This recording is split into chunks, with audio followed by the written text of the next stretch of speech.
Today, it's Monday Night Football. I believe this is week 9. Might be wrong. This might be week 10.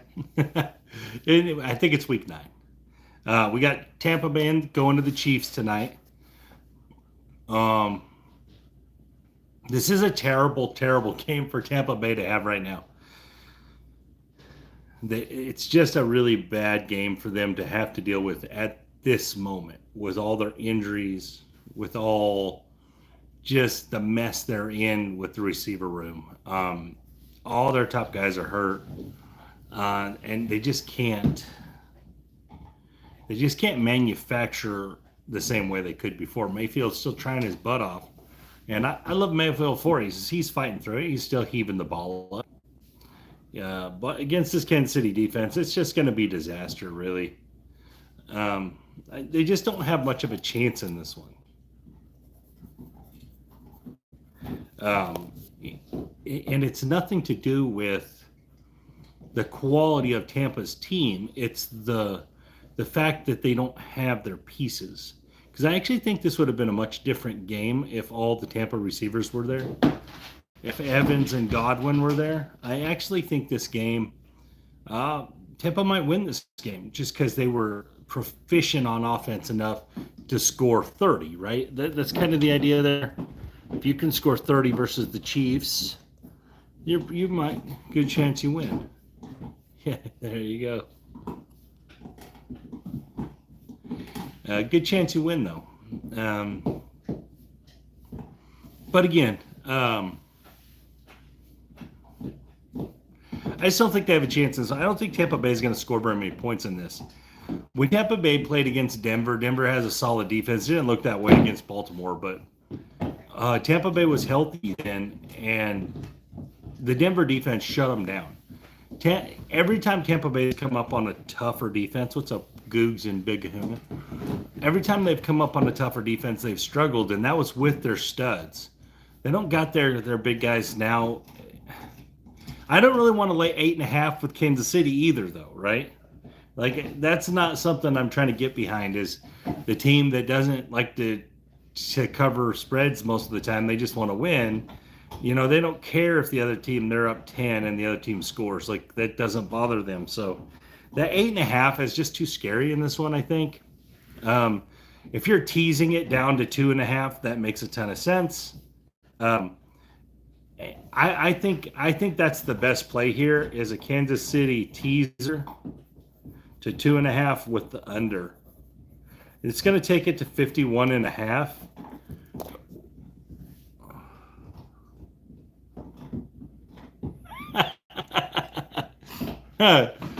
Was he even having them last year? I didn't think so. I think he was still worrying about getting in trouble. Year before, Chris, year before, when I was at the freak off. I'm the one that taught him that baby oil trick. So, you guys are crazy. But anyways, thank you, Chris. So anyways, I just don't. I can't get behind. I can't lay 8.5 with Kansas City. I can't lay any of those numbers with Kansas City. They just don't like to cover. They don't go out of their way to cover spreads. If I'm betting a total here, I'm taking the under 45.5, and that's because I don't think Tampa Bay is going to do much in the way of helping the score. I think Tampa Bay is going to struggle really hard to get to 17 points. I think it's going to be almost impossible for them to get to 17 points. And I don't think Kansas City is going to try to score a whole bunch either. I think if Kansas City gets to 24, they're fine. So that's what I'm looking at. I think there's a teaser that he had here, a same game teaser. Kansas City. Yes, I do hockey too. I love hockey too. I'm just not as versed in it, so I have to take a lot of the guys on my Discord's advice more on the hockey. But no, I like it too. I think hockey has some statistical stuff that can be followed pretty regularly. It's just during football season, I got college football, pro football, basketball. And now with college basketball firing up, You're going to start seeing, Chris, if you get on my Discord or you follow me, you're going to start seeing these first half team totals that I like to bet. I let these guys in on my secret last year on these first half team totals and in college basketball, and they're just handicapped really poorly, and you can find these spots where they don't make sense. And we'll get into them now that the college basketball season's starting. Um, the first half team totals in men's college basketball are just, you have so many games, right? You have 50 games, and it's, you can find them in there. There's spots where a team is going to say their first half is only 30, 30 and a half, 31, and they're averaging 40. And there's just so many spots that are just easy to catch on these first half team totals in college basketball. And maybe I'll start doing some videos on it. They play every day, so it makes it easy. But that's what I like to bet in college basketball most of the time is these first half team totals. And believe it or not, it's crazy how consistent they'll be and how consistently poorly handicapped they'll be. Again, handicappers have a lot of things to handicap, and some of this stuff they just throw numbers at, and whatever the number says they put out. So that's kind of what happens in these cases. But anyways, let's get back to this football game, and then we'll talk about that a little more. So one of the plays I like this one is the Kansas City in the under on a teaser, 6-point teaser. You're getting Kansas City down to 2.5, and you're getting the under up to 51.5. If there's 51 points in this game, something seriously went wrong. So again, I think that's a pretty safe bet. Another thing is the interception props in this one should be gold. Patrick Mahomes has thrown an interception in every game this year. Even the games he shouldn't have, he still threw one. So against the good teams, bad teams, he just he's putting the ball in harm's way a little bit with these younger receivers and stuff. And some of them are popping it off their hands. Like the other day in the end zone, Juju Smith-Schuster just popped it up in the air. So there's always that factor. So, but I'm not pushing the Mahomes interception. I actually think if there's a day he doesn't throw one, it's this day. It's today. Because I think DeAndre Hopkins will be further along in the offense. I actually think these interceptions are going to fall off for him because he has a real pass catcher now. So I actually think these are going to go down, and Kelsey's going to be more open.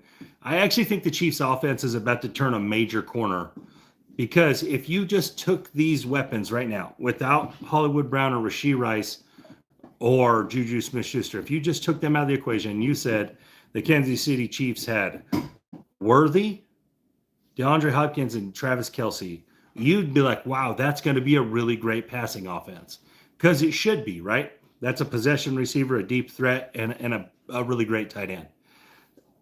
And so they have this right now that's going to start coming along as Hopkins gets more and more involved and Mahomes and him get on more of a page. So that I actually think the Chiefs offense is about to explode and is about to change the way they're scoring points. And it's bad for the rest of the league, because as Hopkins gets more and more into this offense, he is going to look even better than he's ever looked with Mahomes, because two things is Mahomes will throw it up to him.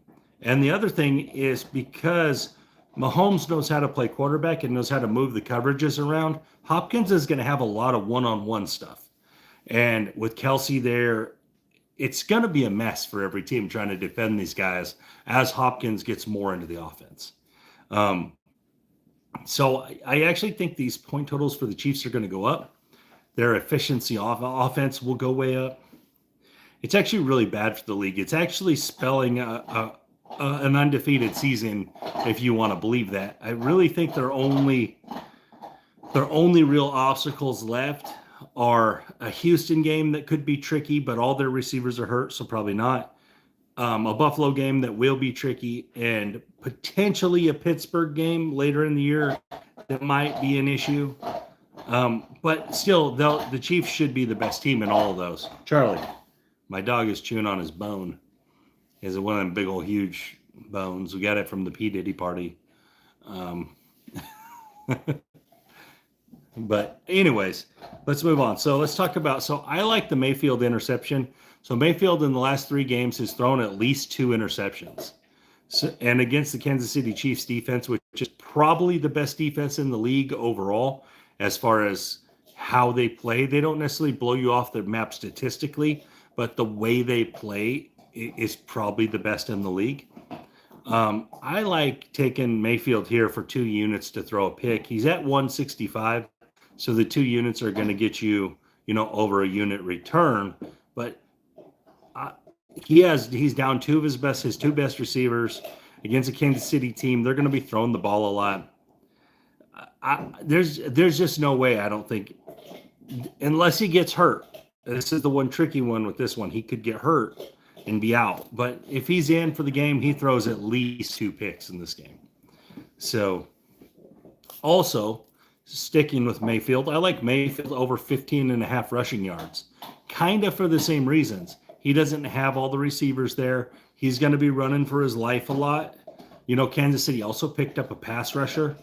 So I just think there's more and more going to be involved in Mayfield having to run away. And 15.5 yards, that could be 2 rushes. It could be 1 rush if it's done right, but probably in 2, maybe 3 rushes there. And I think he's going to be running for his life all game.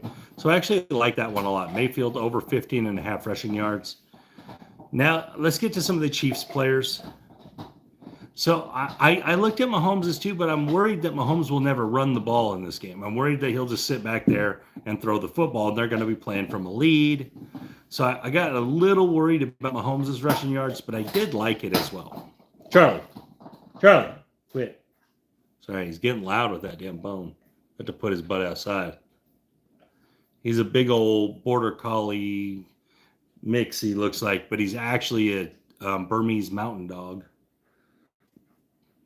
But he looks like a big border collie. But anyways, now let's go to some of these Chiefs players. I like DeAndre Hopkins over 3.5 receptions.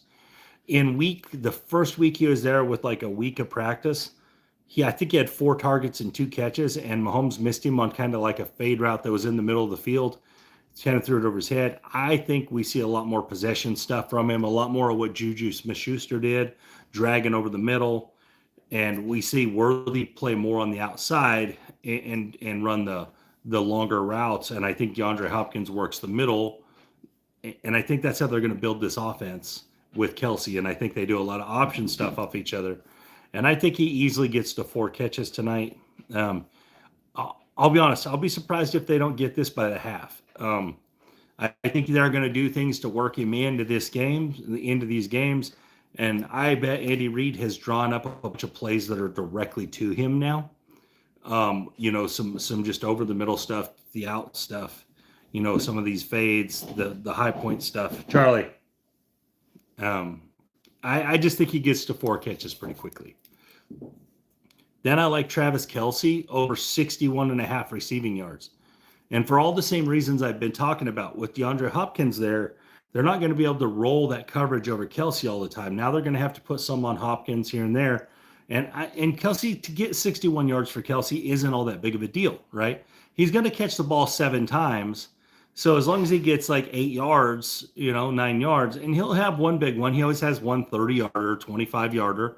So you're going to get that eaten up out of there. And as long as you get 4 or 5 more catches, you're going to be good there. So I like Travis Kelce over 61.5 receiving yards. And finally, because these receivers, I think, are going to start becoming the focal point of this offense, I like Mahomes over 1.5 passing touchdowns in this one. I think they're going to get a lot of opportunities against the Tampa offense that's going to be limited without their big play threats and without Godwin, without Evans. All these guys are going to be out. So the Kansas City defense is worried about Cade Otton. They're going to be able to lock him down. Tampa Bay's in for a bad day. So that's why the Mayfield interception and the Mayfield rushing yards are the only props that I'm really interested in messing with Tampa on. Everything else, I don't see the value in it. I don't see where you're going to get it consistently enough to bet on. If I was going to bet on any of their players, it would be Cade Otton. But I think he's going to struggle with Bolton covering him all day and just the different guys that Kansas City, McDuffie will be on him some. It's just bad for him today. Bad for Mayfield. I'll be surprised if Mayfield doesn't have 2 interceptions in the first half. It's This is a bad game for the Tampa Bay Buccaneers to have at this point in their season with the injuries. And then finally, if you want to put a little money on the Kansas City defensive special teams touchdown, it makes sense here. I think Mayfield's going to give us a couple shots at it. He's going to throw a couple picks. He'll probably fumble at least once. And then you always have the kick return game you get as well. So block punt, any of those you get as well. But the defensive special teams touchdown, it was at, when I bet it was at 4.25 to 1 or 425. It's a solid play. Is it going to work every time? No, of course not, because it's very hard to score on defense. But at 4 to 1 in this situation versus Tampa, where you're seeing you're seeing a very depleted offense that's going to have to take risks because they're going to be behind. I think this one makes sense here. All right, so let's recap what I like. I like the teaser, Kansas City and the under. And then I like Mayfield interception. I'm going 2 units on it. I like Mayfield over 15.5 rushing yards. I like DeAndre Hopkins over 3.5 receptions. I like Travis Kelce over 61.5 yards. And I like Patrick Mahomes over 1.5 passing touchdowns. And then I put a little money on a defensive touchdown for Chiefs. Again, if you're going to bet these ATSs straight up, I'm not messing with the 8.5 with Kansas City. That's too big of a backdoor for the way Kansas City plays and the way they don't care about how they win. Under 45.5, I actually would bet if I wasn't betting the teaser. If I just had to choose that, I would take the under here. I do think it's, if you just want to bet that stuff and you don't like messing with teasers, I do think it's worth a bet, but I'm not betting it. I'm leaving it alone because I'm going to play this teaser. But that's what I got in for today. We can talk a little more if you guys want about the college basketball stuff, or we can. I haven't delved much into hockey. I know the guys on my Discord have been betting hockey. I've put in a few of the bets they've said, but like I said, I am between college football, basketball, baseball, what's still going on, and NFL. It's just hard for me to add another sport in there. That's how it works. It's just so much on me. That's why I rely on these other guys in my Discord to have some knowledge. So, but they do pretty good. We had our guy that's from, actually, I'm not 100% sure where he's from, Googs.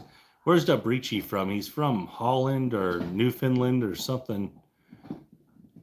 One of those play Sweden or something over there, and he bets these soccer matches over there and these hockey matches over there where he lives. And we don't know none of these names. We can't even pronounce most of these names, but he does pretty well. He hits on them, so like having him around. And plus, it gives us a perspective from overseas, which is cool. But yeah, so that's what I like today. I didn't really put any of the touchdown props on here because I just think it's the usual suspects here. Kareem Hunt will probably score. I don't know if Kelce will score or not. He's only scored once all year, but they'll probably have a play for Hopkins to score this week. Probably have a play for Worthy to score. It's just the usual suspects. If you're going to pop some TD stuff, the one I thought was worth my time was Kareem Hunt. And it was juiced up too much to mess with. So the other one, if I was going to play one, I definitely would play Hopkins just because I think they're going to try to get him into the offense and get him a touchdown as a Chief at home. I think that's probably one of the aims they're going to have in this game. But this is the kind of game where the Chiefs could be sitting the starters late in the fourth quarter. I mean, this could be 35-3 pretty quickly, that kind of stuff. So I'm not a big fan of betting any TD props in this one. Like I said, I think the best bet of the day is the Mayfield interception. In fact, the more I'm thinking about this, I'm going to bump this up when I get off the phone here. I'm going to bump it up to 4 units. This is the best play. The Mayfield interception is the best play in this one because he's probably going to throw the ball 40, 45 times, they bet, in this one, unless he gets hurt again. If he gets hurt, obviously he won't throw the ball any, but um, I don't see how he doesn't throw a pick, and probably throws a pick early in this one. So you're going to be cashing that ticket pretty early, I imagine. And again, hopefully he throws a pick that gets ran back for a touchdown. Sure, love to hit both bets in one play. I always love it when that happens. That's the one thing about baseball or hockey when you're like playing with baseball, especially, you can put the home run, RBI, run, and total bases together in one bet. And as long as they hit a home run, you win them all. So it's a neat way to hedge out that home run bet. And a lot of times the home run will be 3-1, 4-1, something like that. But you'll get the RBI, it'll be plus 150. You'll get the total bases will be plus 120, and the run will be plus 120. And then you bet on Ohtani to do it, or you bet on Judge, or you bet on all these guys that pop a lot of home runs, or at least hit RBIs. And then next thing you know, one swing and you win all your bets. So that's kind of cool to pile bets in that all fit together. Baseball is easiest to do it on for sure. But anyways, no questions. Thank you guys for your time. Monday Night Football should be not very interesting tonight. I imagine it's going to be kind of boring. I think we're just going to watch Kansas City dominate Tampa Bay. But maybe I'm wrong. Maybe Mayfield pulls one out of his hat and he goes crazy. Who knows? But I have a feeling they're going to get dominated. Anyways, guys, thank you for your time. This is Jacob from Wager Me This. And if you want to be on my Discord, send me a thing that says you want to be on my Discord to wagermethis@gmail.com. I'll send you an invite. There's no charge. There's nothing. The only thing I ask is you don't come in there yapping about politics and yapping about religion. Just talk about sports. Just be a sports person. Give your opinions on sports. I don't even really care what your opinion of sports is. You can like or hate whatever athletes or whatever you want. All that's fine. I just don't want to hear about a bunch of politics or a bunch of any of that, because that's not what it's for, guys. And we don't have that problem right now, which is great. Guys on there and the ladies on there are fantastic. So let's just keep that out of the Discord, and it makes it a better Discord. Anyways, let's win some money tonight, guys. Y'all have a great day. This is Jacob from Wager Me This. Figure out how to close this.